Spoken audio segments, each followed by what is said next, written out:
Você está de joelhos. Talvez não fisicamente, mas internamente você está no chão. Lágrimas, desespero, promessas. Você pede, implora, negocia com o invisível. E a resposta? Silêncio. O cenário não muda. A conta bancária continua vermelha. A saúde não melhora. Por quê? Porque o universo não entende português, inglês ou qualquer idioma humano. Ele entende frequência. Aqui no Mente Desvendada, nós não trabalhamos com conforto, trabalhamos com mecânica. E a mecânica da realidade é fria. A súplica é o maior bloqueador de resultados que existe. Vamos dissecar o vício da súplica. A maioria de nós foi programada desde a infância com uma teologia de escassez. Ensinaram que Deus, ou a inteligência infinita, é uma figura externa, um monarca sentado em um trono distante que precisa ser convencido a nos dar algo. Ensinaram que se você chorar alto o suficiente, se você se humilhar bastante, talvez, apenas talvez, ele tenha pena de você. Isso não é apenas mentira, é sabotagem técnica. Joseph Murphy explicou isso décadas atrás e a neurociência moderna apenas confirma o viés de confirmação. Você não atrai o que você quer, você atrai o que você é. Pense na lógica por um segundo. Se você passa 30 minutos por dia gritando para o céu, eu preciso de dinheiro, por favor, me mande dinheiro. Qual é a mensagem subjacente? O que está nas entrelinhas desse código? A mensagem é, eu não tenho. A vibração é de ausência. A emoção é de medo. O subconsciente, essa força criativa que Murphy chama de Deus em ação, é impessoal. Ele não julga se você é bom ou mal. Ele apenas tira uma foto do seu estado interno e o imprime na realidade 3D. Quando você suplica, você está enviando a foto da falta.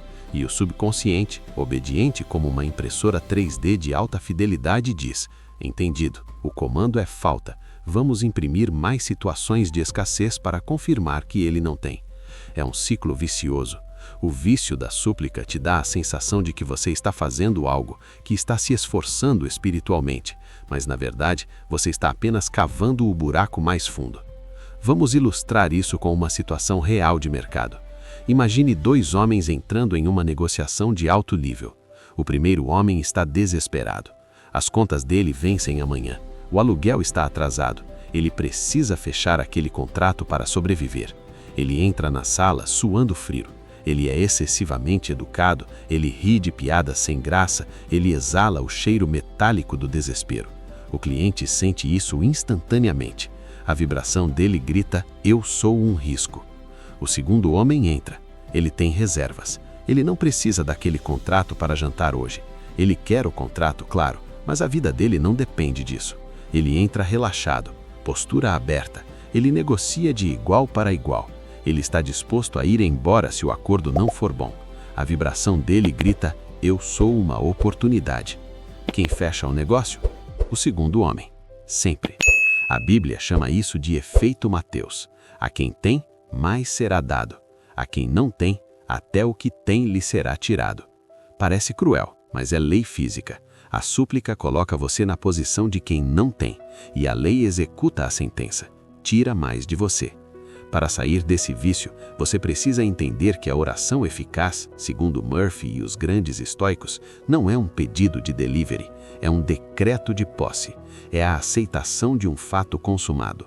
Imagine que você comprou algo na Amazon. Você clicou em comprar, o pedido foi processado. Você não liga para o suporte da Amazon a cada 5 minutos chorando e implorando, por favor, me mandem meu pacote. Você não faz isso porque você sabe que é seu. Você segue sua vida, você relaxa. Essa calma, essa certeza silenciosa é a única linguagem que a mente infinita respeita. Deus já respondeu. A resposta foi dada no momento em que o desejo surgiu no seu coração, porque o desejo é a prova da existência da possibilidade. O atraso na entrega não é culpa do remetente, o atraso é culpa do destinatário, você, que está com a porta trancada, gritando do lado de dentro que a encomenda nunca chega, enquanto o entregador está lá fora, tocando a bancada, esperando você parar de gritar e simplesmente girar a maçaneta. Pare de pedir, comece a agradecer. A gratidão antes do fato é a única prova de fé que altera a realidade.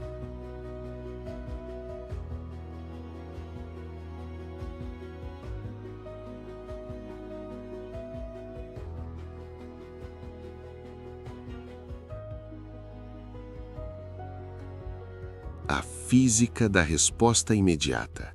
Vamos cortar o ruído místico e olhar para a mecânica pura da coisa. O maior erro que você comete, o erro que trava sua vida em um ciclo de repetição, é acreditar na variável tempo quando se trata da mente. Você acha que pede hoje e recebe amanhã. Essa é a lógica do mundo físico, onde você planta uma semente e espera a estação mudar. Mas no plano mental, essa lógica é uma falha de sistema. Joseph Murphy e antes dele, os grandes estoicos, entendiam que o desejo e a realização não são dois eventos separados por um calendário. Eles são duas metades da mesma esfera. Pense nisso da seguinte forma: é impossível segurar apenas uma extremidade de um bastão. Se você levanta a ponta esquerda, a ponta direita sobe junto, instantaneamente. Não há atraso. Na sua mente, o pedido é a ponta esquerda e a resposta é a ponta direita. No exato nanosegundo em que você sente a falta de algo, a solução para preencher essa falta é criada simultaneamente no campo das possibilidades. Isso não é filosofia barata, é um princípio de equilíbrio universal. A natureza abomina o vácuo. Você nunca sentiria fome se não existisse algo no universo chamado comida capaz de saciá-la. O desejo é, por definição, a prova da existência daquilo que se deseja. Se você tem a capacidade de formular um problema complexo, sua mente já possui, nas camadas subconscientes, os dados necessários para compilar a solução. O problema é que você foca tanto na pergunta que fica cego para a resposta que já está lá, sentada ao lado dela. Imagine um engenheiro projetando uma ponte. No momento em que ele identifica um obstáculo, digamos um vento lateral forte que derrubaria uma estrutura comum, o problema nasce. Mas no mesmo instante, a mente dele começa a desenhar a solução aerodinâmica. O problema não existe sozinho, ele carrega a semente da sua própria resolução. O engenheiro não diz, espero que um dia exista uma forma de resolver isso. Ele sabe que a física permite uma solução e ele apenas sintoniza a mente para acessá-la. Quando Murphy diz que Deus já respondeu, ele está dizendo que a inteligência infinita não opera em tempo linear. Ela não precisa pensar sobre seu caso. A solução é automática. O que você chama de milagre ou realização é apenas o momento em que você para de vibrar na frequência da carência, a ponta esquerda do bastão, e aceita a presença da solução, a ponta direita. A resposta não está vindo, ela não está no correio, ela não está no futuro, ela está aqui, agora, esperando que você tire a atenção do problema e a coloque na resolução já existente. Aceitar isso é sair da sala de espera da vida e entrar na sala de comando.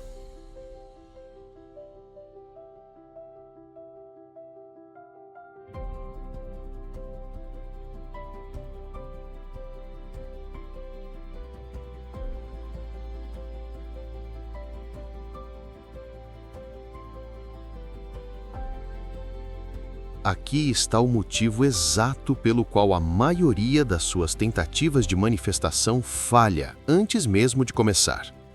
Não é falta de fé, e não é porque o universo ignorou você. O problema é que você está tentando arrombar uma porta que deveria ser aberta com uma chave mestra. Joseph Murphy identifica o grande vilão dessa história no 3º capítulo, e ele vive dentro da sua cabeça agora mesmo. Nós chamamos isso de o porteiro lógico, ou sua mente consciente. Entenda a dinâmica. Sua mente não é uma unidade única, ela é dividida. O subconsciente é a fábrica de realidade, o solo fértil que aceita qualquer semente e a faz crescer, seja erva daninha ou carvalho. Mas para proteger esse solo, a evolução colocou um segurança na entrada, o intelecto. A função biológica do seu intelecto é julgar tudo com base nos seus 5 sentidos. Ele olha para o mundo físico, analisa os dados e decide o que é verdade. E aqui mora o perigo. Quando você está quebrado financeiramente, seus olhos veem contas atrasadas, seus ouvidos ouvem cobranças, sua lógica analisa o saldo bancário e conclui: é impossível ficar rico agora. O porteiro lógico pega esses dados e cria uma barreira. Aí você tenta fazer uma afirmação positiva. Você diz, eu sou próspero. O que acontece? O porteiro olha para o seu saldo, olha para a sua afirmação e ri. Ele diz, não, você não é, isso é mentira. E ele rejeita a sugestão. O subconsciente nunca recebe a ordem, porque o consciente a bloqueou na entrada. Murphy explica que isso gera o que chamamos de conflito mental. E no conflito entre a imaginação e a força de vontade lógica, a imaginação sempre vence, mas não do jeito que você quer. Se você tenta forçar sua mente a acreditar em algo que seus sentidos negam, você ativa a lei do esforço invertido. É como areia movediça. Quanto mais você luta racionalmente para sair do buraco, mais fundo você afunda. Quanto mais você diz, eu vou parar de fumar, usando apenas a força de vontade, mais a ansiedade aumenta e mais você quer fumar. O intelecto, o seu porteiro, está protegendo o seu ego de se iludir, mas ao fazer isso, ele te aprisiona na realidade atual. Ele é viciado em fatos passados e cego para fatos futuros. Então, como driblamos esse segurança de 2 metros de altura? A resposta de Murphy é contraintuitiva. Você não luta com ele. Você o coloca para dormir. O intelecto é um guarda noturno que trabalha demais. Ele fica cansado. Quando você entra em um estado de sonolência, aquele momento logo antes de dormir ou logo ao acordar, o porteiro lógico baixa a guarda.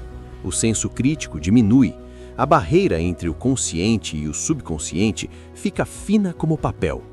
É nesse momento que você deve agir.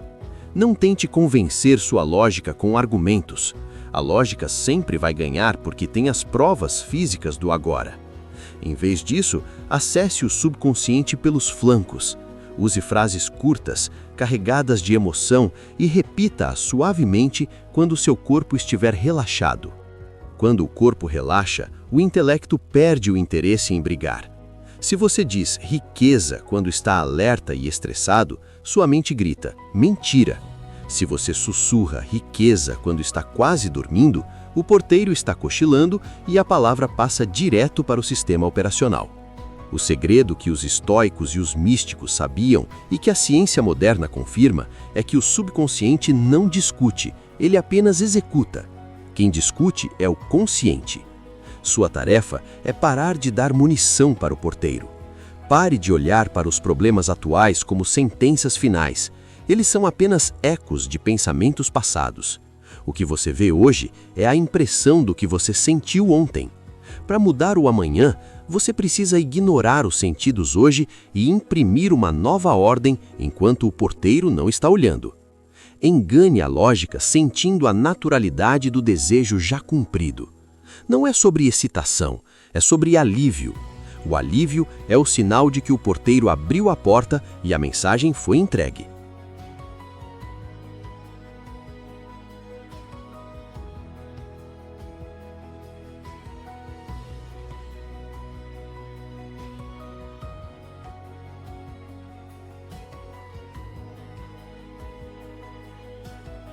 Aqui está o erro fatal que 99% das pessoas cometem.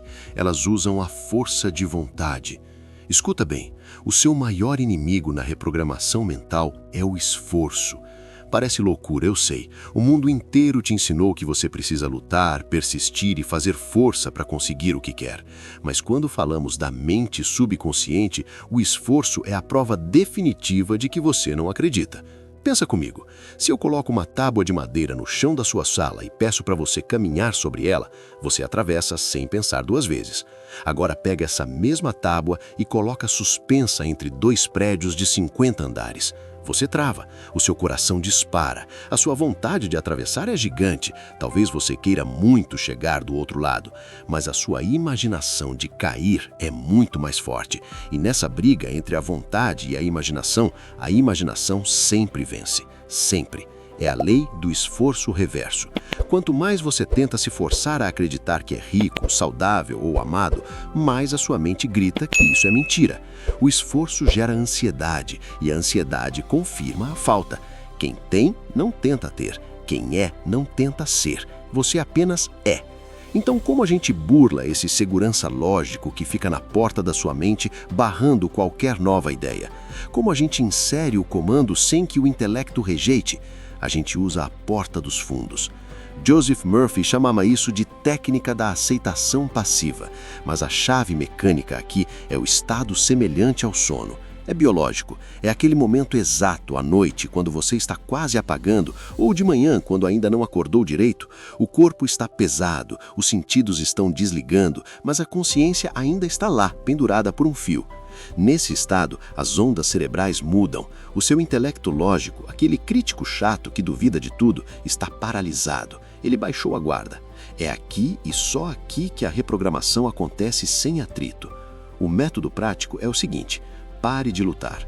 Você vai deitar ou sentar numa poltrona confortável. O primeiro passo é imobilizar o corpo físico.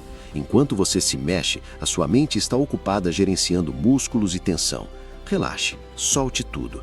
Deixa o corpo mole, como se fosse um pano velho jogado no chão. Quando sentir aquela sonolência pesada chegando, não lute contra ela, aproveite ela. Nesse momento, em vez de fazer uma visualização complexa, cheia de detalhes, que exigem esforço mental, você vai reduzir o seu desejo a uma única frase curta, ou até melhor, uma única palavra: sucesso, cura, obrigado. E você vai repetir isso na sua mente como uma canção de ninar, repetidamente. Mas atenção, o segredo não é a repetição mecânica, é o sentimento que acompanha a palavra.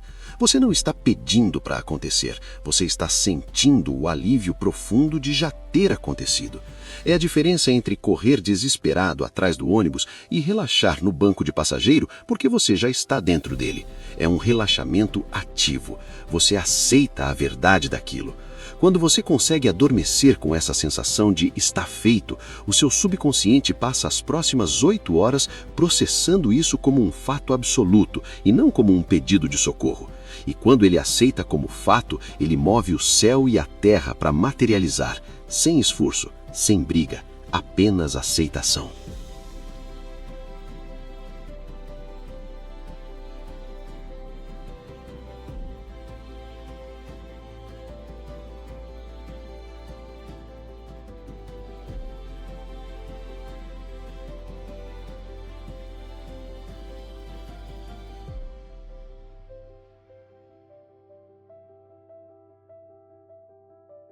Aqui está o ponto exato onde a maioria absoluta fracassa. O momento crítico. Você visualizou, você sentiu, você aceitou a verdade. Mas então, o intelecto humano viciado em controle entra em pânico e injeta o veneno. Esse veneno tem 2 nomes: como e quando. Joseph Murphy é cirúrgico ao afirmar que tentar ditar os meios é o caminho mais rápido para garantir que o seu desejo jamais se materialize. Entenda a mecânica disso. A sua mente consciente opera com base na lógica, na memória e nos dados do passado. Ela é limitada. O subconsciente, por outro lado, tem acesso àquilo que Murphy chama de inteligência infinita. Ele conhece caminhos, conexões e variáveis que você nem sonha que existem. Quando você decide exatamente como o seu desejo deve ser atendido, você está, na verdade, fechando todas as outras portas. Vamos ilustrar isso. Digamos que você precisa desesperadamente de R$30 mil. Sua mente racional analisa o cenário e diz: a única maneira é se eu for promovido ou se eu ganhar na loteria. Você começa a focar obsessivamente na promoção ou no bilhete premiado. Você cria tensão, você força a barra. O que você não percebe é que, ao fazer isso, você bloqueou a ação do subconsciente. A inteligência infinita poderia estar organizando uma restituição de imposto esquecida, uma ideia genial para um produto, um presente de um parente distante ou um investimento que valorizou. Mas porque você estava fixado no como, na promoção ou na loteria, você não viu as oportunidades. Você estava batendo em uma porta trancada, enquanto o universo abria uma janela gigante logo atrás de você. Ditar o meio é arrogância, é dizer que você sabe mais do que a onisciência que governa a realidade. E então, temos o quando, a ansiedade pelo tempo. Isso é o que Murphy classifica como o aborto da ideia. Pense na biologia. É um processo natural. Quando uma semente é plantada no solo, ela entra em um período de gestação. no escuro, no silêncio. Se você for ao jardim, cavar a terra e arrancar a semente todos os dias para ver se as raízes já cresceram, você mata a planta. Você interrompe o processo vital. A ansiedade é exatamente isso. É você desenterrar seu desejo a cada 5 minutos para checar se ele já aconteceu. Porque ainda não chegou, está demorando muito. Cada vez que você emite esse tipo de frequência, você está validando a ausência, você está confirmando a falta. E o subconsciente, obediente como é, te dá mais falta, mais espera, mais atraso. Você precisa tratar o seu desejo como um fato consumado, que apenas aguarda a densidade física necessária para se apresentar. Nenhuma mulher grávida olha para o calendário e diz se esse bebê não nascer até terça-feira: eu desisto. Ela sabe que existe um tempo de maturação que não depende da vontade dela. A natureza tem seu ritmo. O seu desejo, o seu projeto, a sua cura funcionam sobre a mesma lei. O quando não é da sua conta. O como não é problema seu. A sua única responsabilidade, a única tarefa que lhe cabe é manter a fidelidade ao fim, ao resultado final. Se você sustentar a sensação de que está feito, os meios aparecerão, as coincidências vão acontecer, as pessoas certas vão cruzar seu caminho em esquinas improváveis. Não tente ser o arquiteto da coincidência, apenas aceite o projeto finalizado e deixe a engenharia oculta do universo construir a ponte.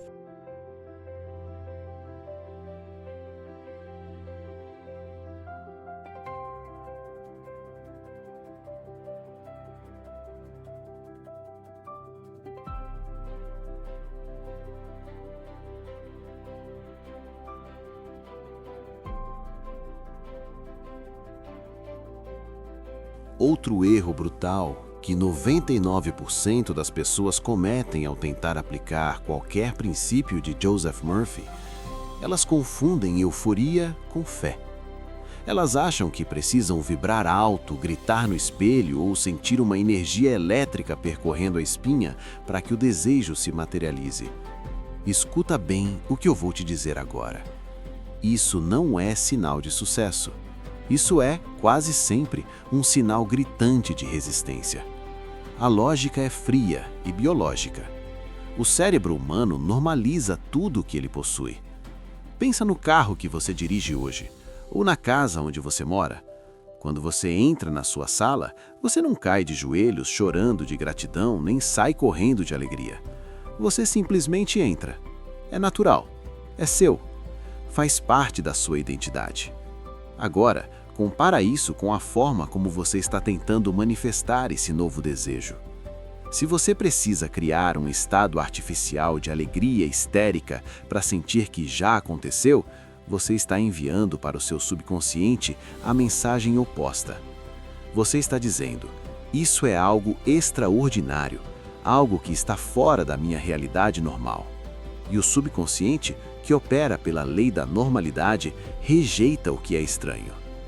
O verdadeiro sinal de que a sua mente aceitou a resposta divina não é o êxtase, é a neutralidade. É uma paz sólida, quase entediante. É a sensação de: claro que vai acontecer. Da mesma forma que você sabe que o sol vai nascer amanhã.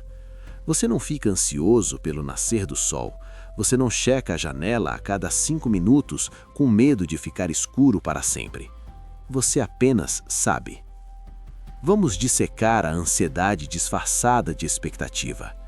Muita gente diz: estou ansioso porque sei que está chegando. Mentira. A ansiedade é o medo da não chegada vestindo uma roupa bonita. Se você pede uma encomenda na internet, daquelas garantidas, você clica em comprar e vai viver sua vida. Você não fica monitorando o carteiro com um binóculo. Se você sente necessidade de checar sinais, de procurar evidências físicas, de forçar o pensamento positivo, é porque lá no fundo existe uma dúvida corrosiva. E onde existe dúvida, a porta está fechada. O sinal de sucesso é o silêncio mental. É quando você para de lutar pelo desejo porque a sensação de posse substituiu a sensação de falta. Quando você realmente tem algo, você para de querer esse algo. O desejo cessa no momento da apropriação. Então, se você ainda está desejando com força, com dor, com urgência, você ainda não aceitou. A resposta de Deus passa pelo canal da naturalidade. O seu trabalho agora não é ficar feliz, é ficar calmo. É chegar naquele ponto de saturação mental onde a ideia do seu desejo realizado é tão comum para você quanto calçar seus sapatos. Se o seu coração dispara só de pensar no objetivo, calibra isso. A segurança real traz segurança, e segurança é calma. Enquanto houver excesso de ruído emocional, há resistência. Quando houver silêncio e certeza, a resposta já foi dada.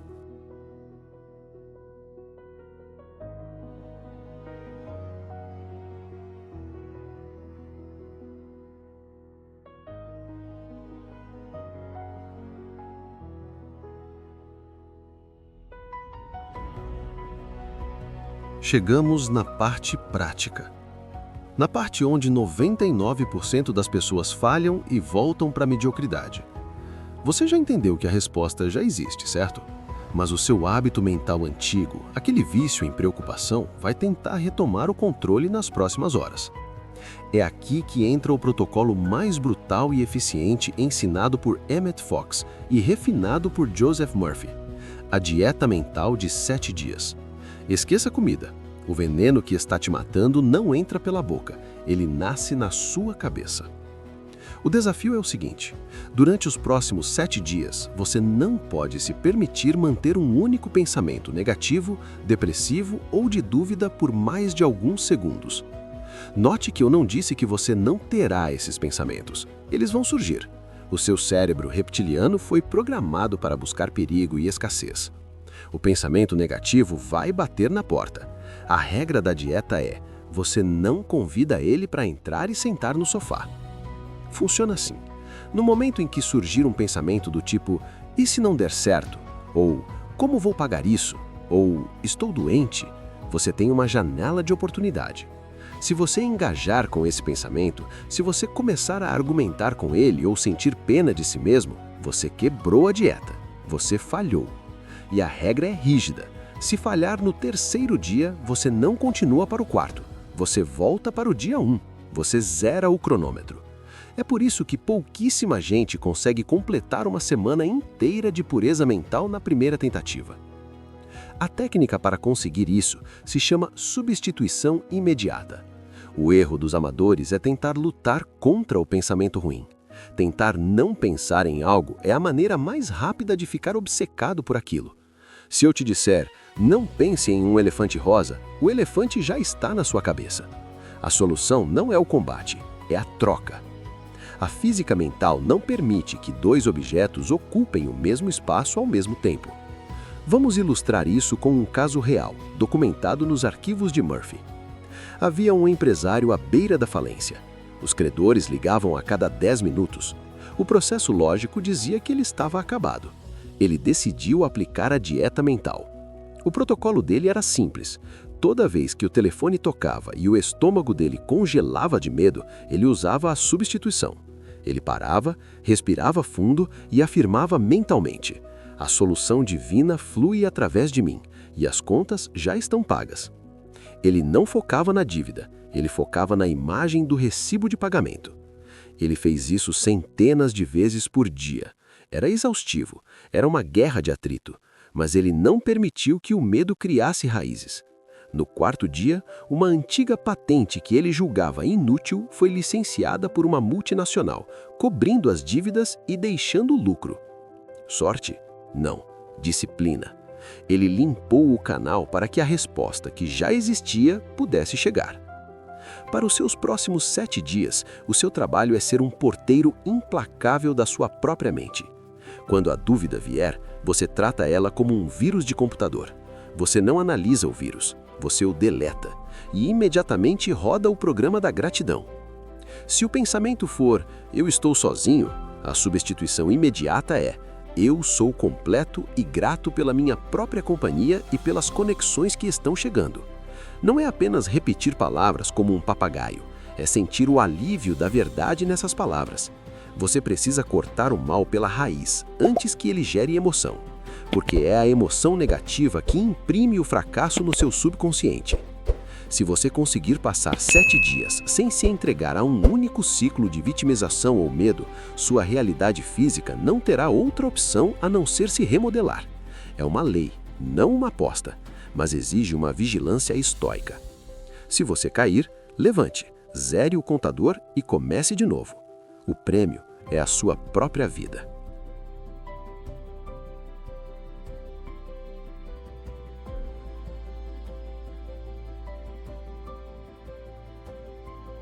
Chegamos ao ponto de ruptura, o momento exato em que a lógica humana falha e a lei espiritual assume o comando. Você passou os últimos minutos absorvendo conceitos, entendendo como o subconsciente opera, mas ainda existe uma barreira invisível entre você e o seu desejo. Essa barreira tem um nome: o tempo. Ou melhor, a sua percepção agoniada dele, que chamamos de espera. Escute com atenção, porque isso vai contra tudo o que te ensinaram sobre esforço e recompensa. Joseph Murphy foi cirúrgico ao afirmar que para a inteligência infinita não existe amanhã. Deus, ou o princípio da vida, vive num eterno agora. Quando você pede, a resposta é imediata. No plano espiritual, o seu desejo já é um fato consumado. O carro, a cura, o relacionamento, o dinheiro já existem, não como potencial, mas como realidade vibracional. Então, por que não está na sua garagem ou na sua conta bancária? A resposta é dura, mas libertadora. A demora não é de Deus, a demora é sua. O tempo que transcorre entre o desejo e a materialização é literalmente o tempo que sua autoimagem leva para se tornar compatível com a dádiva. Pense nisso como um download de um arquivo pesado num computador antigo. O arquivo já está no servidor. A internet é rápida, mas o seu processador interno está travando, superaquecendo, tentando decodificar uma realidade para a qual ele ainda não foi atualizado. A maioria das pessoas vive no estado de espera. Elas dizem: eu acredito que vai acontecer. Perceba a armadilha semântica. Vai acontecer projeta o evento para o futuro. E o futuro nunca chega, porque você sempre vive no presente. Enquanto você espera, você emite a frequência da ausência. Você está gritando para o universo: eu não tenho. E o subconsciente, obediente e impessoal, materializa mais não ter. O colapso da espera acontece quando você desiste de buscar sinais externos e aceita a posse interna. Imagine um arquiteto. Antes do prédio existir no concreto, ele existe no papel e na mente. O arquiteto não vai ao terreno vazio todos os dias chorar porque não vê paredes. Ele sabe que o projeto é real. Ele confia na engenharia. A construção física é apenas uma consequência inevitável, uma sombra densa da ideia original. Você precisa tratar o seu desejo da mesma forma. A sua ansiedade, essa verificação constante do quando e do como, é o que está sabotando o processo. É como plantar uma semente e desenterrá-la a cada hora para ver se criou raízes. Você está matando a semente com a sua insegurança. Soltar não significa desistir do desejo, significa desistir do controle sobre o tempo. Significa desistir da necessidade de validação física para sentir a emoção da posse. Murphy nos ensinou que o sentimento é o segredo, mas o segredo do sentimento é a naturalidade.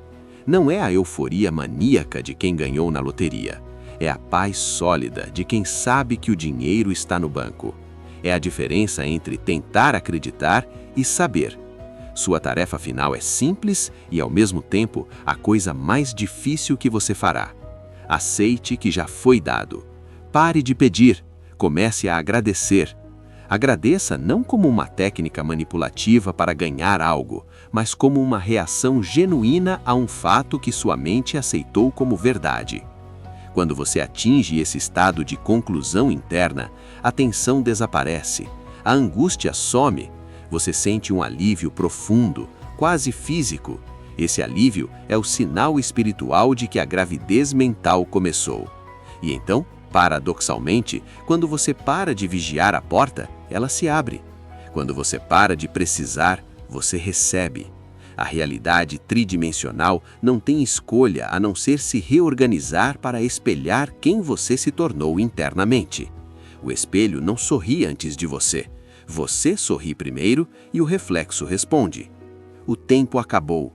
A espera é uma ilusão do ego. Tudo o que você quer já está aqui, vibrando numa frequência que você acaba de sintonizar. Respire profundo. Sinta a realidade disso agora. Está feito. Está consumado. Solte e deixe o universo trazer o que já é seu.